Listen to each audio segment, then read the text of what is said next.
အိမ်ကြနေရင်ကလေးရနိုင်လားဆိုတော့ညီမလေးကလေးရတော့ယူမယ်ဆိုရင်တော့ရသွားနိုင်တာပေါ့နော်ဒါပေမဲ့တအိမ်ကြတဲ့ပုံမှာယူတင်မယူတင်ဆိုတာကိုတော့ဒါ OG နဲ့သေချာပြပြီးတော့ဆွေးနွေးတိုင်ပင်တင်တယ်ပေါ့နော်ဘာလို့လဲဆိုရင်တအိမ်ကြရဲဆိုတာကသူက၄ဆင်းလောက်ရှိရပေါ့နော်ဥပမာတအိမ်ကစပြီးတော့ကြကျင်တယ်လို့ဖြစ်စကြပြီဆိုလို့ရှိရင်ဒီဘယ်လိုပြောရမလဲနော်ဒီ main ကိုလမ်းချောင်းလေးကိုမရောက်သေးဘူးဆိုတဲ့အချိန်မှာဒါအဆင့်တစ်ပဲရှိသေးရပေါ့နော်အဲ့လိုမျိုးအနေထားတွေနောက်တစ်ခါအဆင့်နှစ်ပေါ့နော်လမ်းချောင်းနည်းနည်းလေးပဲရောက်သေးရဆိုတဲ့အနေထားပေါ့နော်အဲ့လိုမျိုးအနေထားတွေမှာဆိုတော့ယူလို့ရတယ်ဒါပေမဲ့ခုနကတော့ကိုယ့်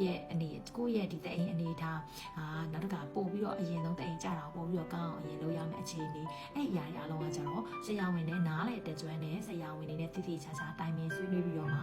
ယူတင်ပါတယ်နော်ကိုယ့်ရဲ့ကျန်းမာရေးကလည်းအရေးကြီးတာဖြစ်တဲ့အတွက်ကိုယ့်ရဲ့ကျန်းမာရေးကိုလည်းနံပါတ်1ပြန်ပြီးတော့ကောင်းလာအောင်လို့ပြုစုထောင်ပြီးတော့တအိမ်ကပြန်ပြီးတော့ပုံမှန်ပြန်ဖြစ်လာအောင်ဆရာဝန်နဲ့တေချာတိုင်ပင်ဆွေးနွေးအချိန်ယူပြသပြီးတော့မှဒီကလေးယူတင်တယ်ပေါ့နော်လောလောဆယ်မှာတော့ဆရာဝန်နဲ့မပြသေးဘူးဆိုရင်တော့ကလေးမယူသေးပါနဲ့အောင်နော်ဘာလို့လဲဆိုတော့ကိုယ့်ရဲ့အခြေအနေကဘယ်လောက်ထိကျနေလဲဆိုတာကိုမသိသေးရင်တော့ကလေးမယူသင့်သေးပါဘူးတနည်းနည်းနဲ့တော့တားထားပါအောင်လို့မိတ်ရအကြံပြုချင်ပါတယ်